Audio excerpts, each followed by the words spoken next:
Olá, hoje a gente vai começar a falar um pouco de iluminação interior.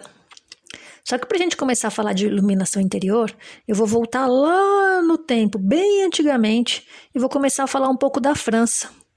Por volta de 1420, só para a gente se localizar, a França se encontrava em meio a uma turbulência política, social e econômica.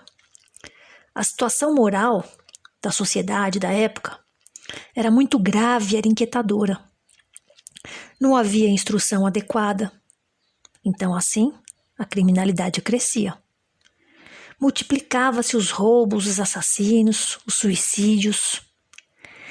A corrupção crescia desenfreadamente. O ódio e as desilusões se aprofundavam no coração do homem daquela época. O sensualismo aumentava nas consciências.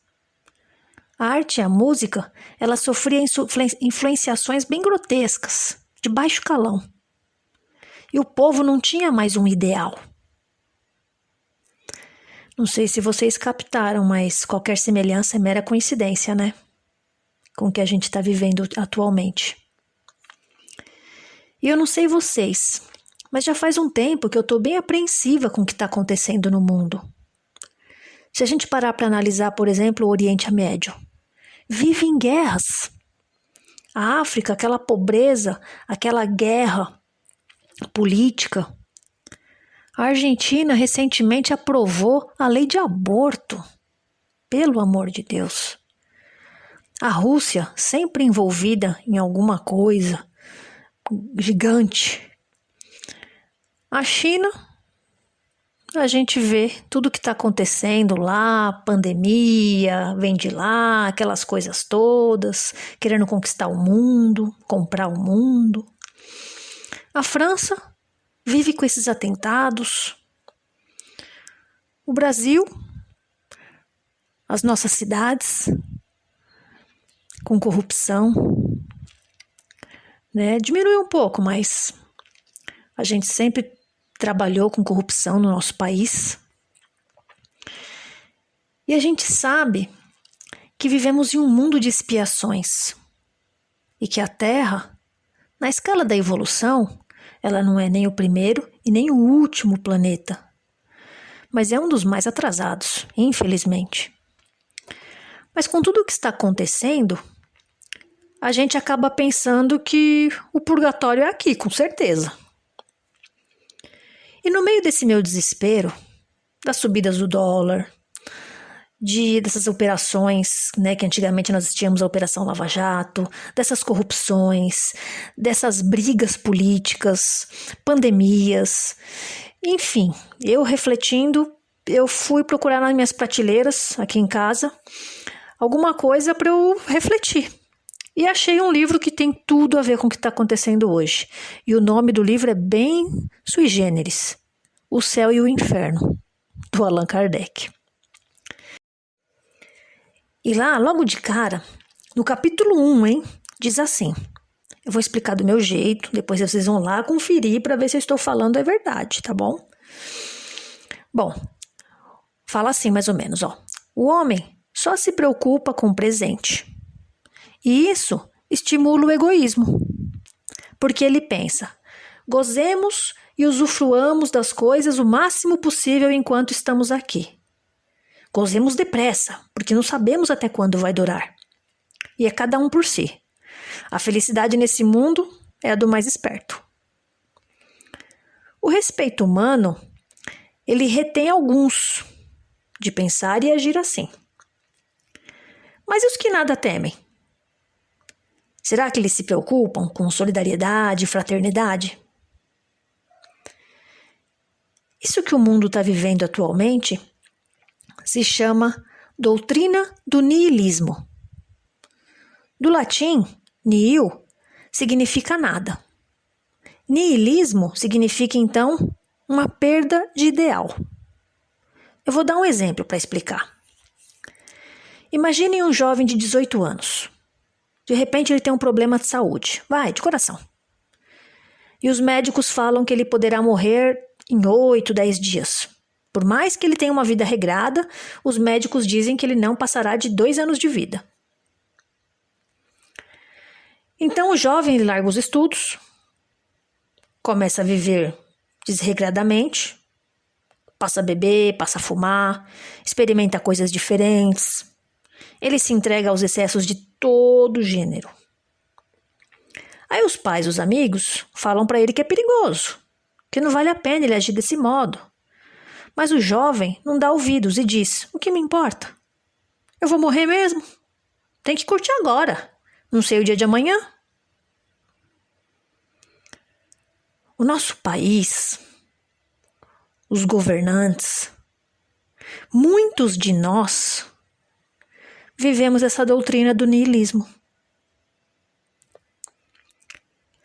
Se esse jovem fosse espírita, fosse cristão, crente, acreditando naquilo mesmo que ele aprendeu em casa, né? Porque os pais ensinam isso, né, gente? Ele teria dito mais ou menos assim: a morte não destruirá senão o meu corpo, que é apenas uma veste. O meu espírito viverá para sempre. Tenho que aproveitar esse tempo para adquirir as qualidades morais e intelectuais. Tenho que investir no meu futuro, no plano espiritual, porque a Terra é uma escola. A minha felicidade ou infelicidade depende desse momento que estou vivendo aqui no nosso planeta. E se ele fosse São Paulino, o Muricy ia falar para ele: aqui é trabalho, meu filho. Tô brincando, gente. Bom, depois de ler e estudar essas palavras do livro de Allan Kardec, eu entendi o porquê do mundo estar assim. Só que depois de uns dias,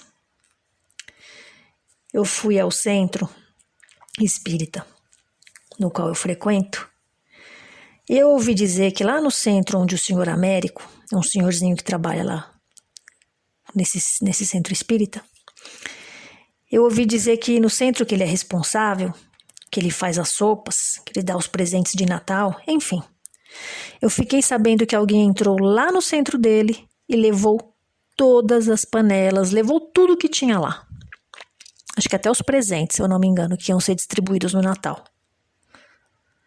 Aí eu tinha lido lá, né, o livro do Allan Kardec, O Céu e o Inferno, tinha compreendido tudo, mas aí eu me questionei de novo, de onde vem tanto mal? Não é possível. De Deus eu sei que não é. Porque Deus estabeleceu leis.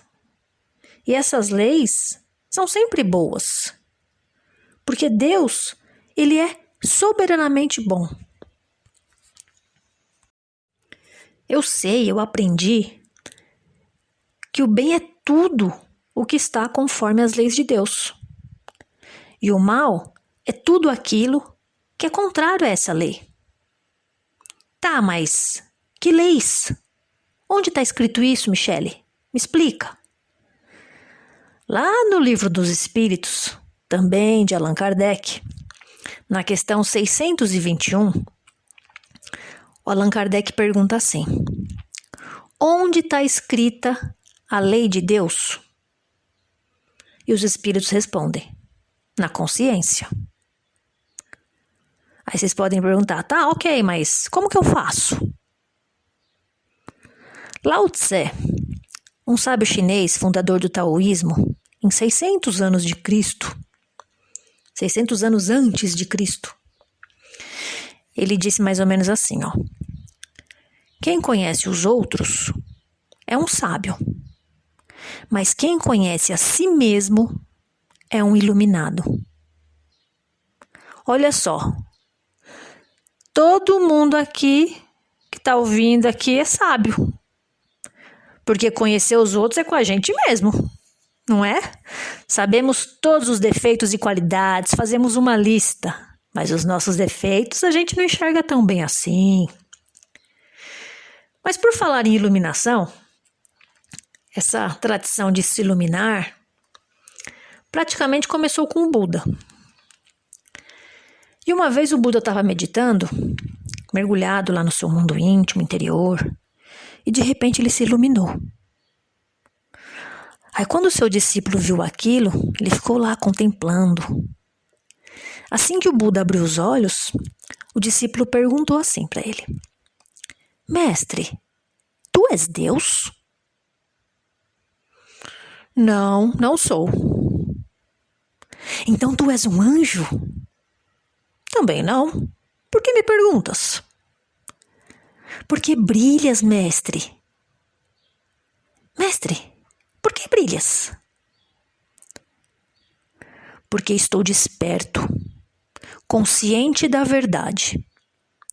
Todo aquele que encontra a verdade adquire um brilho interior. Gente, nós precisamos dessa iluminação interior. Mas o que é isso? Não é mediunidade nem paranormalidade. É a autoconscientização. A gente sabe o certo. Nós sabemos as regras e temos que cumpri-las, sem desculpas esfarrapadas. E nós, principalmente o brasileiro, não gosta de cumprir regras. Tá, a autoiluminação interior é se autoconhecer. É a revelação da verdade do ser. É a busca do vir a ser. O vir a ser é estudar, querer mudar, querer ser alguém diferente, pôr em prática os ensinamentos de Jesus. O Allan Kardec foi tão esperto que ele nos ajudou. E ele perguntou assim para os espíritos, na questão 919 do Livro dos Espíritos: qual é o meio mais eficaz que tem o homem de se melhorar nesta vida e resistir à atração do mal? Os espíritos responderam: um sábio da antiguidade já vô-lo disse: conhece-te a ti mesmo. Olha lá. Em todos os tempos, nós tivemos sábios a nos ensinar. Sócrates, Santo Agostinho, Paulo de Tarso, Pedro, tantos outros. Em todas as épocas, Deus nunca nos abandonou. E Santo Agostinho também conclui. Eu vou abreviar. Depois vocês vão lá ver se é isso mesmo, tá? Pesquisa aí. Mas Santo Agostinho falou assim, ó: fazei como eu. Toda vez, quando buscava o leito para o repouso, procurava revisar os meus atos daquele dia. Quando me dava conta dos erros, de imediato, no dia seguinte, eu procurava me reabilitar. E quando dava certo, eu procurava seguir adiante.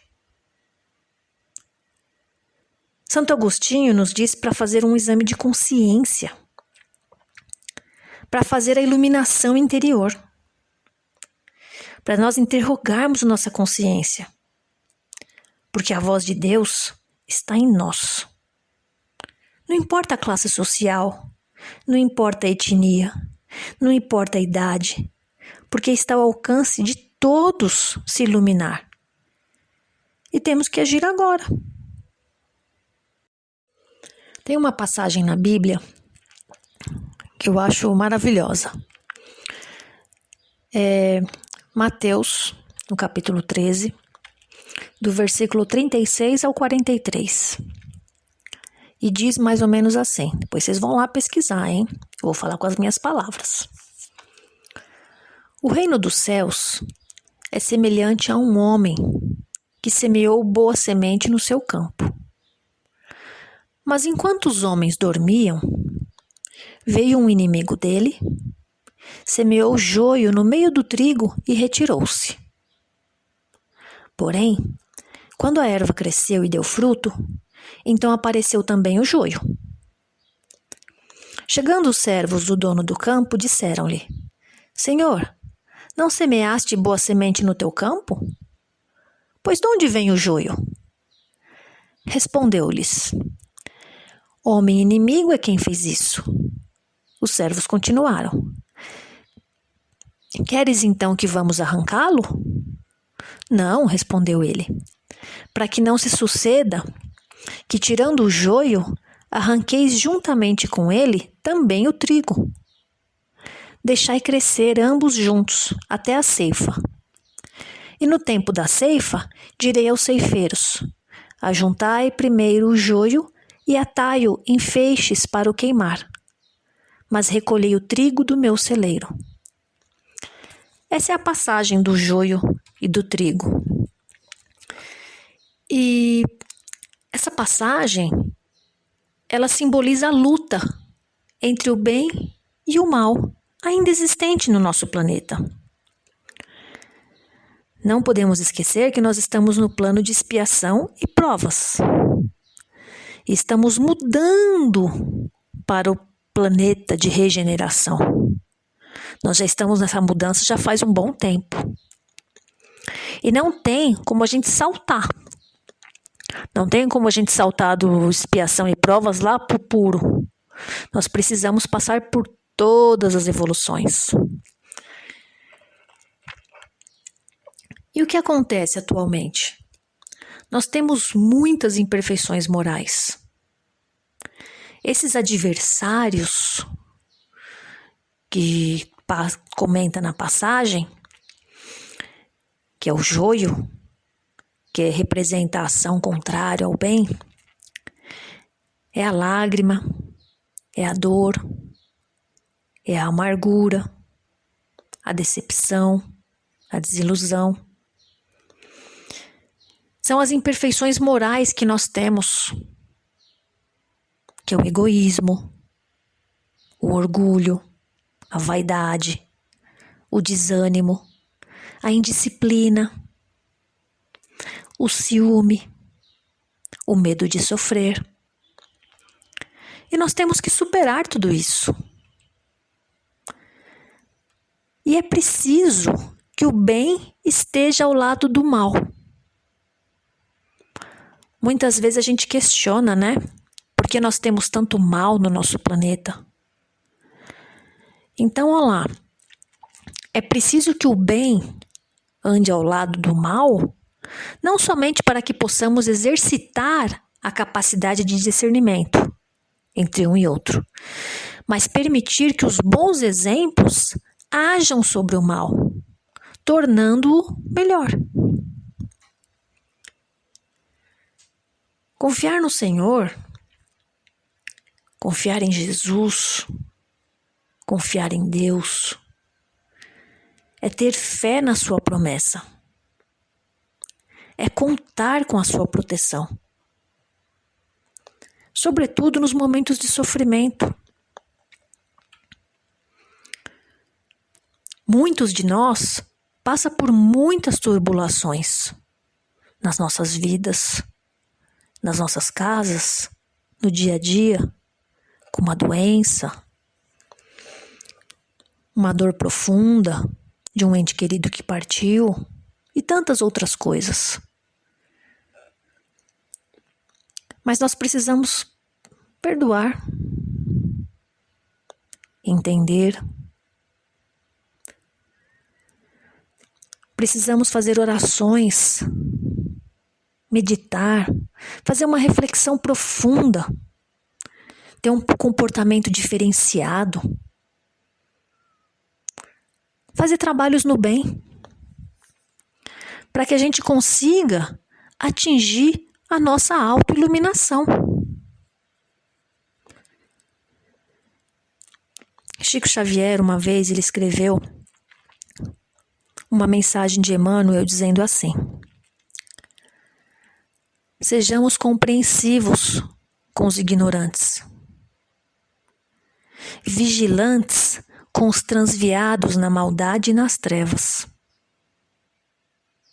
sereno com os irritados, pacientes com os enfermiços e, sobretudo, manifestemos a bondade com todos aqueles que o Mestre nos confiou para os ensinamentos de cada dia.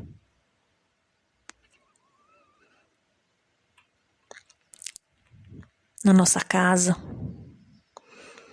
nossos filhos, pais, amigos, no trabalho.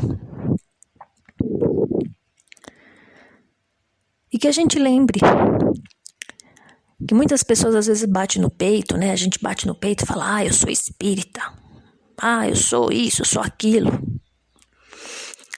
Tá, vamos falar agora direcionado aqui para os espíritas. Espírita não é acreditar em espíritos. Eu acredito em espírito, eu sou espírita. Eu acredito em reencarnação, sou espírita. Espírita não é isso. Espírita é se transformar moralmente. Quem acredita em Deus, o crente, o católico, enfim, qualquer religião, nós precisamos nos transformar moralmente. Nós precisamos empregar os nossos esforços para domar as nossas más inclinações. E só assim nós conseguiremos nos auto-iluminar. Queridos amigos, que a gente possa adquirir essa luminosidade interior. Desculpar sempre. Tentar perdoar. Mas ele fez muito mal para mim. Trabalhe esse perdão, não é do dia para a noite que vai perdoar. Mas vamos trabalhar. Que possamos entender o mal e os maus que nos perseguem. Doenças, pandemias, os políticos ruins, maus. E que busquemos essa iluminação através da oração, da meditação, da reflexão profunda mesmo. Na fraternidade. Que Jesus e a espiritualidade amiga nos ajude na nossa iluminação interior. Que assim seja. Um forte abraço a todos e até mais.